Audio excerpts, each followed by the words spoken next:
We have a late winter storm underway from Nebraska to Wisconsin and the Upper Peninsula of Michigan. Probably from some severe weather will be in the mix tomorrow in the Ohio Valley. First flood watches are up in parts of upstate New York and northern New England as we await the arrival of a cold front and a developing low that's going to make it blow away across eastern Pennsylvania to southern New England come later Thursday night and Friday. All that and much more tonight on the Joe and Joe Weather Show podcast, which you can support if you'd like by doing your Amazon shopping using our referral link pinned to the top of the chat board. It's also on the descriptor to this podcast. Just search and shop, and Amazon will send us back a little bit of coin for sending you there, and it doesn't cost you 1 cent out of your pocket.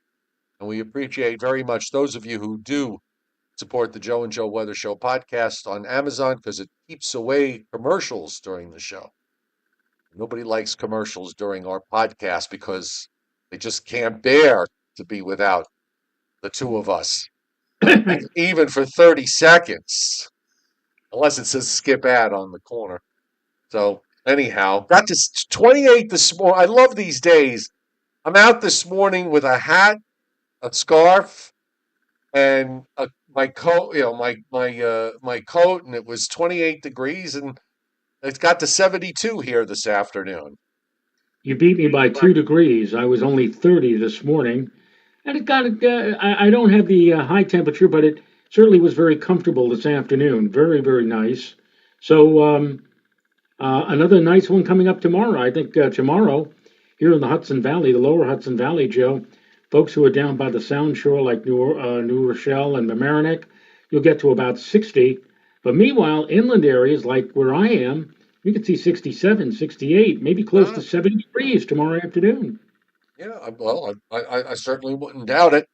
It's going to be very interesting with this front coming at Thursday night that goes through because there's a tight little. This kind of looks like what just happened this past weekend, with the exception being that there's actually some slightly colder. There is colder air coming in on the backside.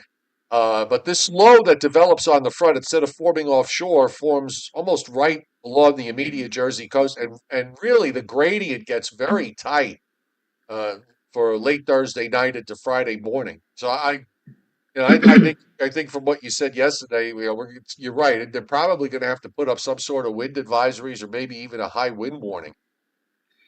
Yeah, no question that Friday is going to be a very windy day across much of the northeastern United States. But also interesting is the fact that high pressure, which on Friday will be down over Arkansas, Louisiana, parts of Mississippi, Alabama, is going to ridge rapidly into the northeast. So, as windy as it will be on Friday, when we get to Saturday, the winds will die off very quickly. And we should have Yes. ourselves a nice start to the upcoming weekend. Yeah. And we've got another shot for a little bit of severe weather tomorrow, and that's going to be in Illinois and Indiana, maybe extending a little bit further south from there down into Tennessee. But this is not going to be a big severe weather outbreak from what's in the cards here. This it might normally would have been or I think were it not for the fact that it's coming on the heels of the severe weather outbreak from the weekend, and it's bone dry here across the deep south. I mean, there's no Gulf moisture or Gulf inflow of any real strong Gulf inflow coming into this front ahead of it. So while there might be some severe weather around, I don't think it's going to be. It's not going to be any kind of regional or widespread outbreak like we saw over the weekend. Yeah, from SPC, we have general thunderstorm activity, nothing severe, just general activity from southeastern Pennsylvania south across eastern Virginia and eastern half of North Carolina. So it does not look, and I agree with you, it does not look like anything as potent, anywhere near as potent as what we saw on Sunday. But still, there's a chance you may see a little rumble or two of thunder as that front comes rolling on through Thursday night, late into early Friday. Um, Somebody just said that the Amazon link has two HTTP. You're right. I'm sorry. That's my fault. I don't know how that happened. So I will fix that. Thank you for pointing that out. Uh, whoever, I'm sorry, who was that on the chat board? Coin Pig. Thank you.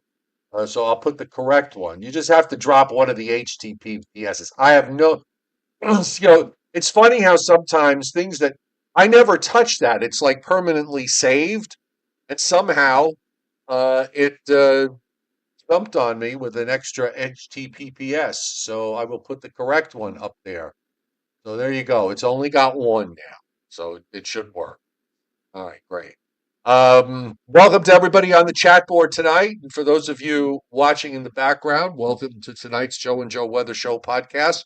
We're here Sunday through Thursday at 7:35 p.m. and the occasional Friday and Saturday when there's a storm about.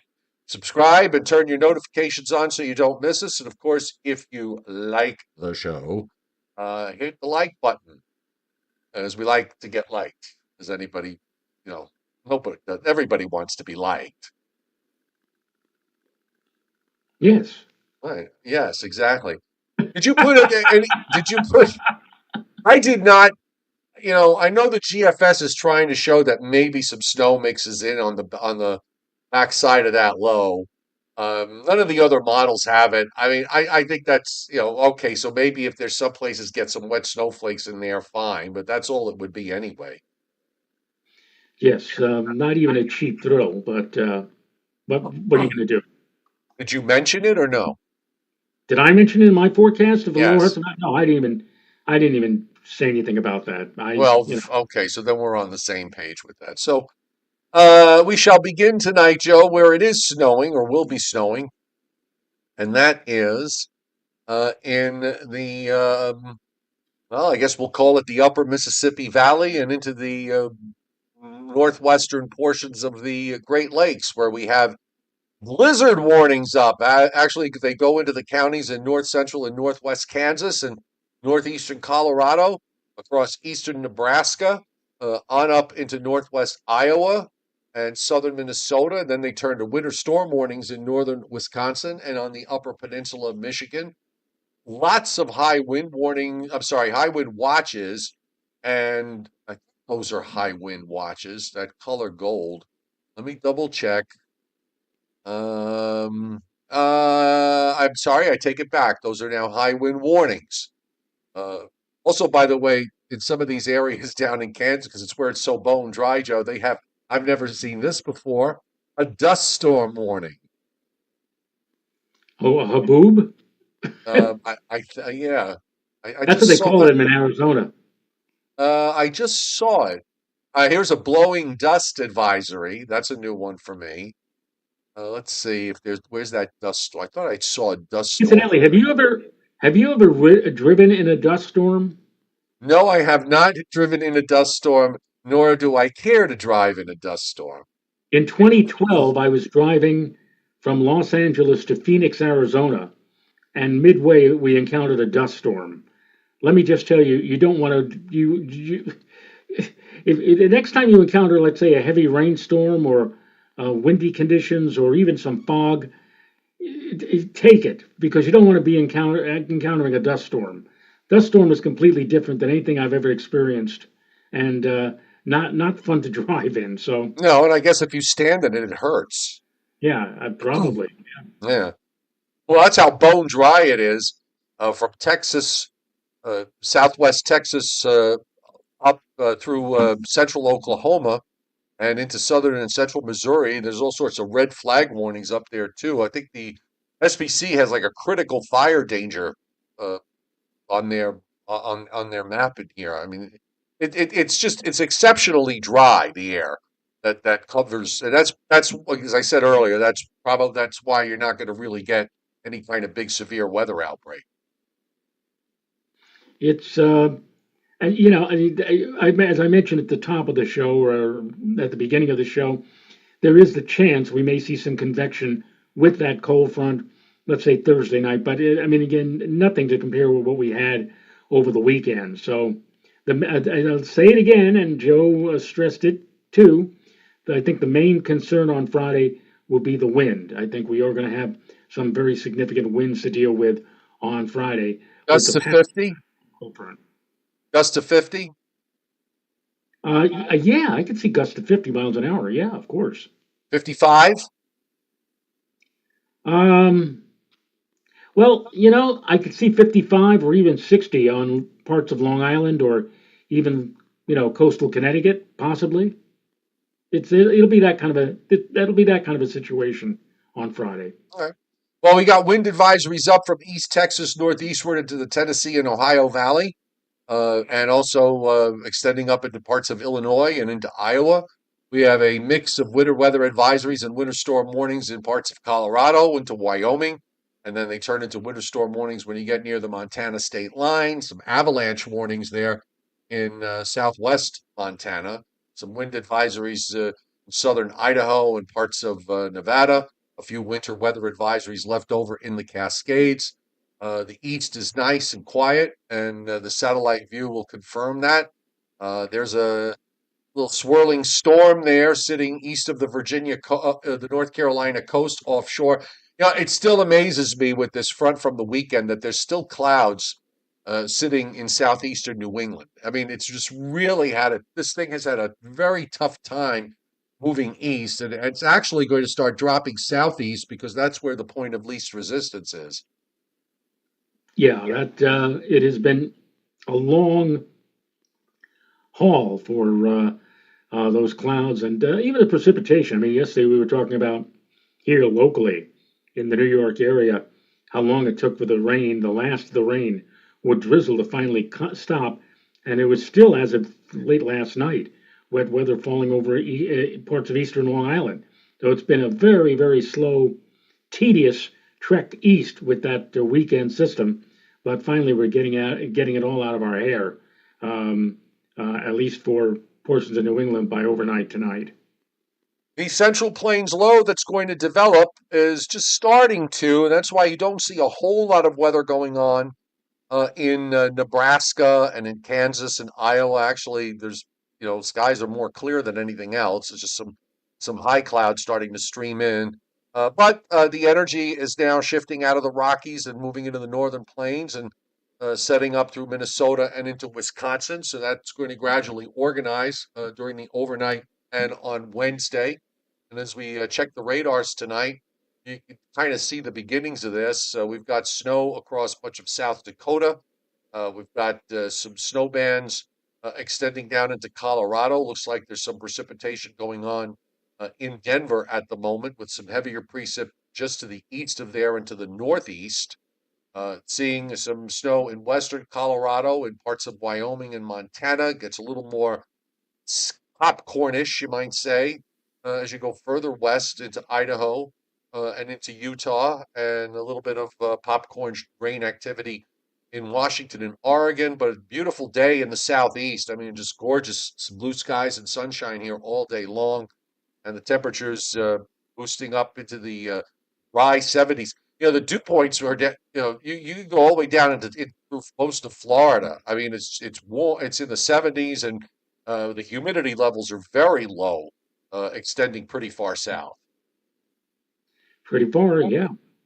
Pretty far. You pay for heat and humidity, and you get nice dry air. That might not necessarily be a bad thing. It's like as I said at the top of the show. I mean, I got 30 degrees. I'm up here in the hilly areas of the lower Hudson Valley. Meanwhile, you're down in the deep south, and you still beat me by 2 degrees. Yeah, yeah, exactly.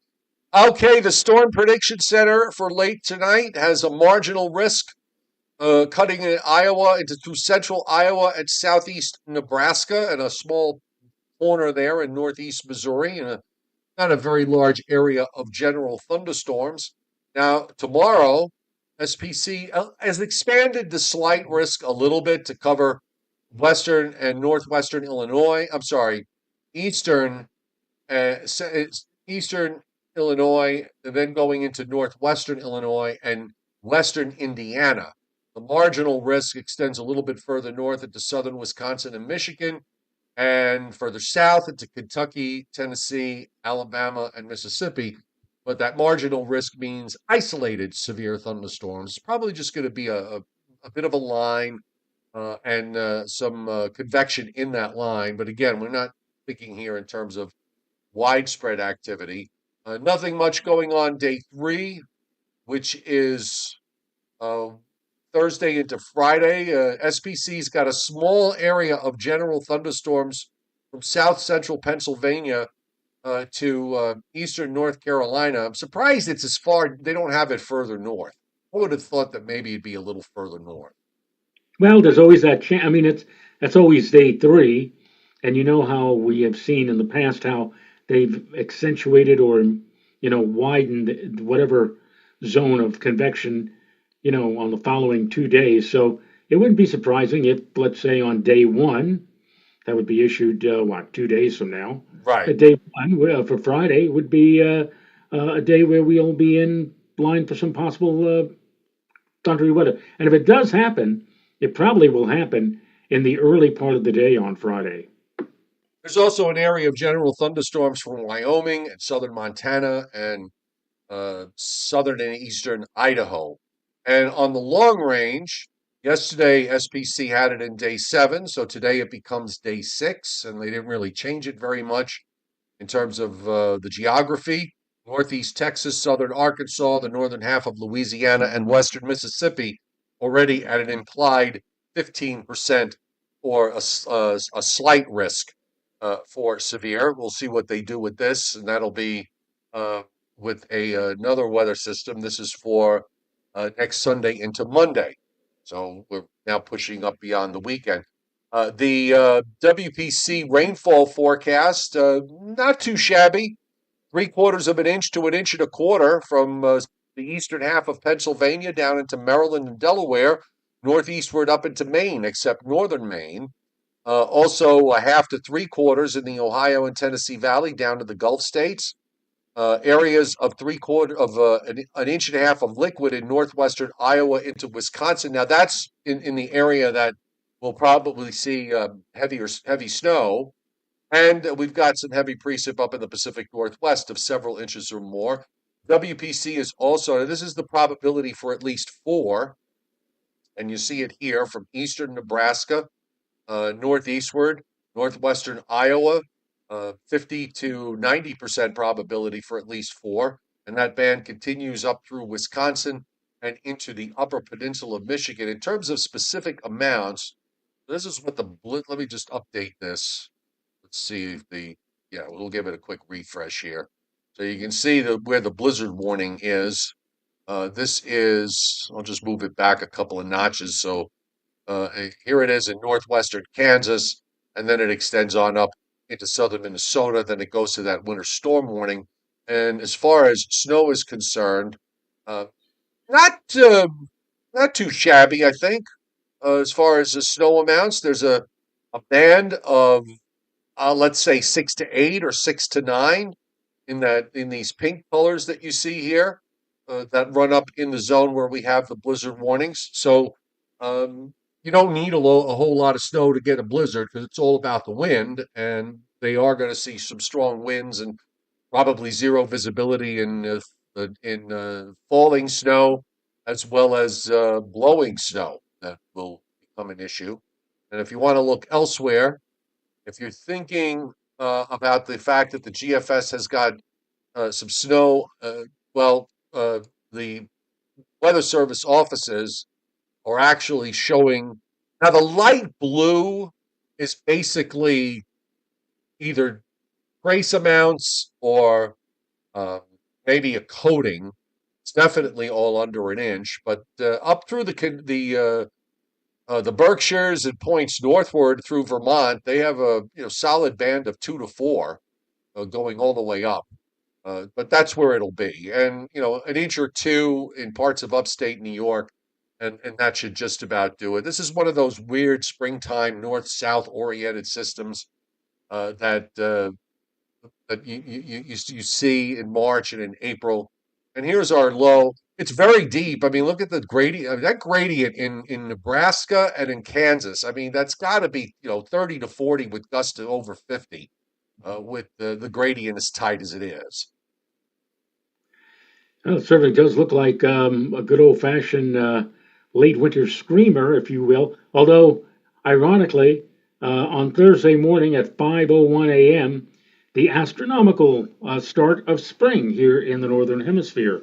and it looks like spring will kick off with quite a bit of snow on the ground across portions of the central and northern plain states. Question, Joe. So, Harold Olson on the chat board is saying that he loves the old Pix broadcast of you forecasting the blizzard of '96. You weren't at No, Pix, so that's News 12. that's News 12. That's Yeah. News 12. I had enough blizzards to deal with when I was working at Pix, but that one was News 12. Um, that's on YouTube. If you want to find some other shows of mine, there's a YouTube channel called Dad's Weather Tapes. Okay. And apparently this person, his father used to record like all the New York weathercasts, and he's got them going back into the 90s and even a little bit before that, as well as in the early 2000s. And he's got a bunch of my shows from all the big snowstorms that occurred in the 2000 to 2010 stretch. So I didn't save those tapes, but apparently somebody did. So it's nice to know that they're on YouTube. That ocean storm dropping southeastward is finally, while that system is out offshore, the system to the west is not going to be able to obviously move eastward. So it shoots northeastward toward the Great Lakes, which is pretty much what the weekend system did. And you see the trailing cold front with the precip. And this is where you're going to see those showers and storms when they develop tomorrow in Illinois and Indiana. And then, the front, at least initially, looks like a bit of a stick, but there's a lot of upper air energy that's swinging in here. So eventually, the lean low goes up into Canada and just runs away in a Labrador. And then the second wave develops on this front as the upper air energy swings by. And you see how the isobars get kind of stretched there Thursday night down into Virginia and into North Carolina. So you're going to get a low that's going to pop up there. And by 1 a.m. Friday, it's sitting, somewhere just south of Sandy Hook. And the gradient's going to really tighten up there. The low is pretty much just southeast of New York Harbor by Saturday morning. And there's a lot of isobars there between, uh, say, from eastern Virginia up to the low center, which is down to about a 988, 987-ish low. And then it goes straight east from there. And you're right. I mean, this is going to be fast as far as the wind is concerned. Oftentimes, when we get these sorts of systems, it could be windy for a day or a day and a half or even 2 days or even more than that. But uh, by Friday evening, the worst of the gradient is actually going to be Friday morning. And then by Friday evening, the gradient really relaxes. I mean, it doesn't completely go away, but it does relax considerably. Yeah, and it's tight. And if you look at the upper air at 500 millibars, you can see how the northerly winds almost perfectly align during the day on Friday with the surface winds. And so there's a good teleconnection. When you can see those winds coming from the same direction and the same gradient, you know that you're going to be in line for some significant wind activity. And that's why I think Friday will be a windy day. Yeah, that's a pretty deep cutoff that forms along the coast of New Jersey. If it were a little further south and a little deeper, we might be having a different kind of conversation here. But that's going to get kicked out to the east because there's another short wave that drops into the plains on Friday. It's going to kick it right along, and that's going to probably bring a cold front through of some sort over the weekend. It may not have much to it, but it's going to keep things reasonably chilly. Friday's going to be definitely going to be a windy day, and it's going to be a very chilly day, probably in the 40s all day. And somebody on Facebook pinged me a little while ago, Joe Messenger, and hello. So, what do you think about the potential for a big late season snowstorm on March 31st? And Oh, that's the one down the road. Okay, well, we'll look yeah, at it and see what happens. what do I think? What do I? Yeah, How do I? What do I think ask about me the on style? April 2nd what you think. Yeah, I mean, what? I mean, like this whole winter. What do I think? Yeah. It's a coldish pattern, though. When you look at the longer range, ridging in the west, troughing in the east, and there's one that drops in around the 25th and 6th, and then there's another stronger one that swings down into eastern Canada. The only thing is that when you look at the upper air, I don't know how much you're going to, it's not the most supportive upper air in the world in terms of the energy that's available here. So, you're going to wind up seeing something that could very well guess what? Get squashed to the south. Yeah, it's nothing like having, let's say, 20 inches of snow in Richmond, Virginia, and you get nothing on the last day of the month of March. Yeah, exactly. So, back to the, yeah, can you imagine? So back to the surface map, there's your low, runs away to the northeast, front goes by, that goes out. There's a bit of a cold front that comes through on Saturday. Maybe there's a shower with that. Sunday looks dry. Then we've got a little stronger system out in the plains that runs to the Great Lakes with a cold front along about Monday, Sunday night, Monday. Looks like a warm front, cold front combination. And then through next week, something goes out to the south around midweek, and then it tries to make some kind of low here in the plains and shows all this. There's not much to this. It's just like a sort of a flat wave with a cold high to the north. Bring this to me in January or February, where it could easily make a lot of sense. But in this sort of a setup, especially with what the upper air is showing, this is not if you're going to get a big snowstorm this time of year, you got to have it look like what we're going to see for Thursday night and Friday, where you got a big, really strong upper air feature, and you get an explosive low that develops offshore or just offshore. And you're not going to have it with the thing if there's something at the end of the month or the very first day of April. Again, if anything's going to happen, either it's going to be a lot weaker, and it could very well be gone on the next run anyway, or it winds up getting squashed to the south. Actually, has another thing on the first. So it's got the 30th. It's got this thing, and then it's got this low in the to the south with the cold high to the north, right on April Fool's Day, and then that goes out, and then there's something else behind that one. So it's a cold start to the month of April if the models are correct. It's just that it probably would have been a whole lot better if we had this sort of pattern in February and early March as opposed to late March and April, if you're a snow lover. Well, we'll see. That we shall.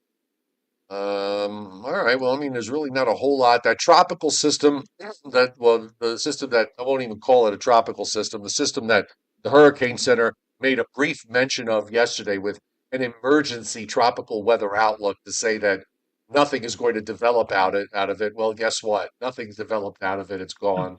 So why did they? I don't know why they bothered, but they did. I guess whatever criteria they used to, you know, decide that they're going to write about something must have been hit. But Maybe maybe they felt that they needed to list what they did yesterday on their list of what we did on the job well, for this final time. that's entirely possible. Yes. I didn't think of that. All right. Let's see. WCBS News Time is 8:03, and that means it's Briller Jeopardy time because And the I do weather's believe quiet. and I believe I've got the questions. You I'm gonna, do.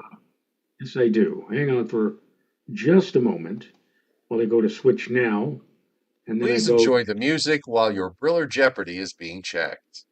and sometimes I do like a double take. I see, for example, now it's on my professional page. Somebody sending a message said Sandy Briller, and I said, "Well, I know who Briller is. I know Right. Sandy, but I know that as soon as I open it up, I see the Briller Jeopardy question for the day, which is on this Briller Jeopardy. We continue with the tornado theme. So, how many tornadoes do each of the following states average during the course of a single year? How many how many tornadoes in each one of these states average in a single year? We'll start with Georgia. In a single year, what typically is the number of tornadoes that they see? The number of tornadoes over the course of a year on average. That's what I believe is Oh, the God. You know question. what? When it comes to this sort of stuff, I'm not. Hmm. I mean, I don't know how to I don't know how to answer it in terms of a number. Uh, I'll say I'm going to just take a wild guess, and I'll say 30. That is actually a pretty good guess for Georgia. It's not high enough, but it is a pretty good guess. Earth Shield said 42. Now that is a lot closer. And Okay, but however, if we were playing Price is Right rules, he would have gone over. bum bum ba Frank Scalera, however, would still be in the game with 38. Bonsai has 37. That's good, but not high enough. Not high enough. So Earth Shield has now come back with 40. 40? Is that what he said? That's what he said. That's what he said. That's what the man said. That's what the man said. That's from the Empire State Building, ladies and gentlemen. Yes, 40. 40 40. tornadoes Okay. Well, in that's a an good average year reference point. in Georgia. Georgia. Let me write this down because I'm going to forget it. Georgia 40. Tyler Fenga also says 40. Okay. Um, there you go. Next. Maine. Maine. Yes, I don't know. One, that's close. But Rich Rosmansky got it with two, two. I was either going to say one or two. I and said Harold one. Olson with two. Okay. How about New Guernsey, New Jersey? New Jersey. Well, in recent years, it's been quite a bit. Um, I'll say, hmm, five. A little bit too many. And I would agree. I would agree with you, considering in recent years the number of severe storms that they've had in New Jersey. I would have thought the number would be higher than what the chairman has posted here. Frank Scalera, you're close with three, but Tyler Fenga, believe it or not, same as Maine, two. Two. Okay. So now we come to the Sunshine State, Florida. Florida. Well, Georgia was what, 40? Yes, I'll say, I'll say 55. you were correct in going higher than 40, but you went a little bit A too little high. bit too high. What do we know 55 as, Joe? Double nickels. Yes, a certain individual didn't like when you said that. No, he certainly didn't. Um, But we already have a winner, Tyler Fenga, 46, 46. 46. And Jerry, hold on. Before you go to the next one, Jerry uh, Chicalella says, what are the chances of seeing any more accumulating snows from the upper Ohio Valley and the mid-Atlantic or the Northeast before the winter seasons comes to a close? Look, if it happens, it's going to be absolutely perfect, and you're going to have to, you're going to have to wait till the very short range to convince me. Okay, but it would have to be an absolutely perfect setup for something like that to happen. it has been known to happen, but whether or not it's going to happen in this particular winter is, no pun intended, still Right? up in the You really need a pattern that's favorable for nor'easters. And if you look at the upper air, it's almost too cold and too flat for it to be favorable for nor'easters. But as I said, you need to get something like what we're going to have Thursday night into Friday morning with a really intense low that forms when it's an intense upper air feature, and it needs to be in the right position offshore so that you get some cold air in there. But um, I would say the odds are very low. Anyway, go on to the next question. The next one. the fifth and final state. The average number of tornadoes in a given year would be Pennsylvania, Pennsylvania. And what was New Jersey? two. Just two? I don't, maybe the long-term average is not as, different from what we've experienced in the last 20 years. How about five? Not enough, Joe. Not enough. I knew it was going to be Patrick higher than Darcy, two. Patrick Darcy, very close with 15. Oh, 15. Okay. 15 is very close, and Mike Waterhouse Bonsai has 17. Well, you see, he's close too, but he would have lost on Price's Right Right. rules. And John Menendez is 13. However, we do have Uh, a bunch of winners here. We have Tyler Fenga, Wall Street, and who else? I saw one other with the right number. Latex Dreams, 16. Brady G111, 16 as well. Frank R with 16. Mike Waterhouse Bonsai with 16. That was it for And Pennsylvania. Point Pig, because he's in the UK, he says an average of 37 tornadoes each year in the United Kingdom. So about as high as some US states. That's interesting. I didn't know that. I didn't I know didn't they know get, that. got tornadoes in uh in the UK. Very Yeah. interesting. Very interesting. Now, two things. Number one, today is the 100th anniversary of the Tri State tornado, March 18th, 1925, a tornado which killed 650 people, went totally unpredicted, crossed over again three states, the tri state tornado. I believe the three states were Tennessee and Georgia, and I think North Carolina. I'm not sure, but in any case, Yeah, that's the tri-state because I live right near the border. I literally live near the border of the three states where they come together. so that was the deadliest. 650 people killed in that particular storm. But the bonus question from Mr. Briller: when was the last time that there was an EF5 tornado in the United States? When was the last EF5 Oh, recorded yeah, I in have the no United idea. Severe weather is one of those things where it's sort of like there's so much of it over the course of a year, and it's so mesoscale that unless it's actually happening to me, I don't really pay that close attention to. Craig Carlberg says April 27th, 2011. No, it goes back almost as far as that in terms of the calendar, but it actually, and I know no one's going to get it. So wait a minute. Tyler Fengus said May 2013. And you're right, Tyler. May 20th, 2013, Moore, Oklahoma. The last time, this according to Scott Briller now, that we had an EF5 tornado in the contiguous United States.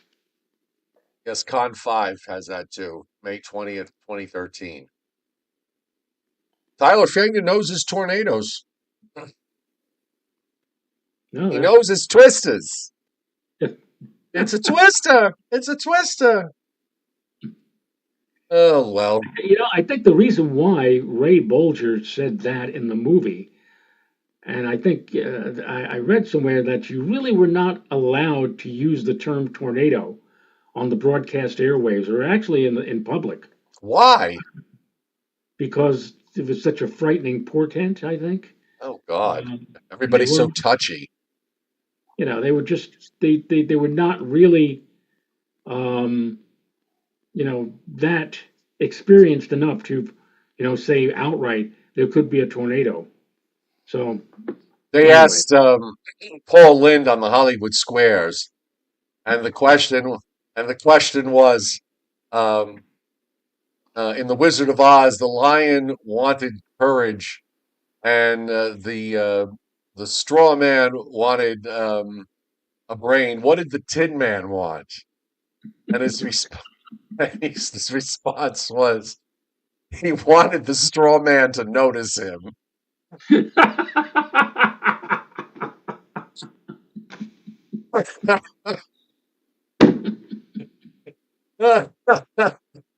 Oh, that was funny. That's too funny. Um, there was anyway, nobody there was nobody better on that show than Paul Lind. oh, he was great. It was just, I mean, I remember I remember there was one particular question Peter Marshall asked Paul, and he says, "Paul, who was known as Old Blood and Guts during World War II?" And Paul looked, paused for a second. He said, "Barbara Stanwyck." Stanwyck, yes. Oh, there was another one. What I was just thinking, I just popped into my head. There was another one. Now I forgot what it was. Now I forgot it. There's a whole bunch of them. I see them on reels all the time. Um, Short clips from the old Hollywood Squares and Paul Lind. He just he was amazing with There's another one. There's another question. the ad Said libs. when they asked Paul Oh, Lind, It, Uh, it, it's, the- yeah, no, what? no. I'm sorry. I remembered now. Uh, I'm trying to remember how it was worded. Um, oh, it's something like Eddie Fisher said. He's sorry. He's truly sorry for both of them. Who was he referring to? And Paul Lynde said his fans.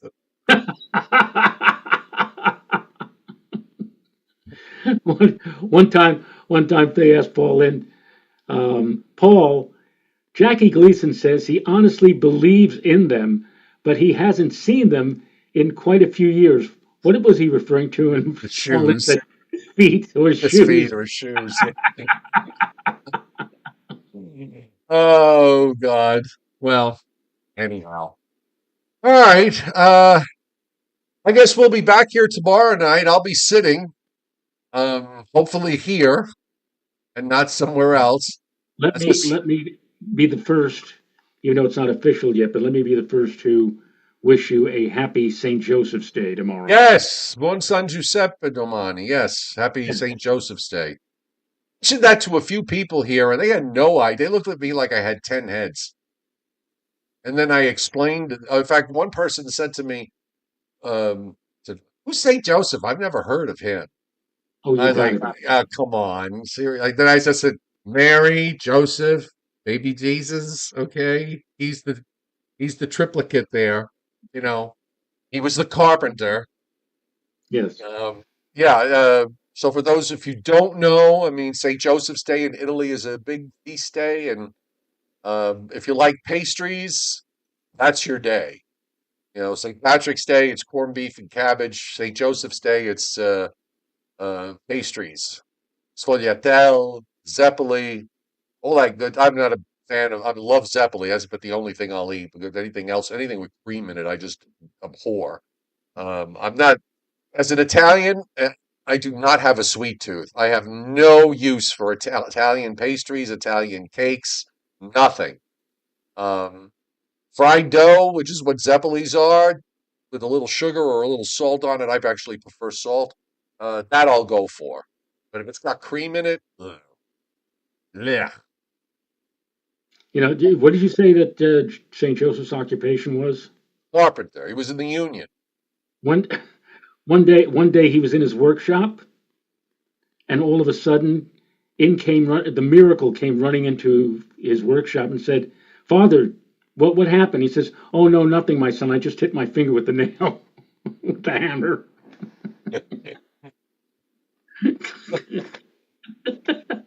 Okay, our train tickets are stamped straight to hell. So, On that anyway, happy note, good night, yes, on that everybody. note, if I'll send your I am offended email to Mr. Rayo. Because if you send them to me, you won't be happy with the response. No, I don't like tiramisu Frank Scalera on toasted almond cake. No, it's no, yuck. No. No cream puffs, Harold Olson. Never. Yuck. That's right, Vincent Croce. St. Joseph was a union delegate. Uh, Rainbow cookies, never. Never. I had two uncles. In fact, both of them are, thank God, both of them are still living. They're well into their 80s. And my uncle Johnny, he's in his late 80s, and he still works every day. He is he is the New Jersey's biggest supplier of Italian bread. When you go into supermarkets to buy Italian bread, that's my uncle Johnny that does that. And he still works. He's like late into his 80s, and he gets up every day and he goes to his company, his office, and still does the deal. So anyway, don't get mad at me, Frank Scalera. Pignoli cookies. The only use I had with pignoli cookies is I actually would pick the pignolis off the cookie and eat those, but I would not eat the cookie.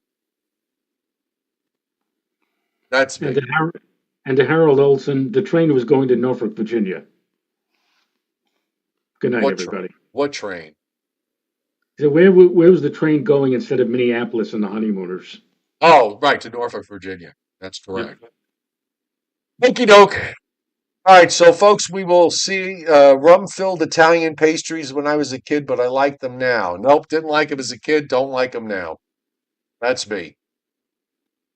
All right, everybody, before we go through the whole menu on the bakery, we'll see everybody tomorrow. Take care. Have a great night. Bye bye. Good night, all.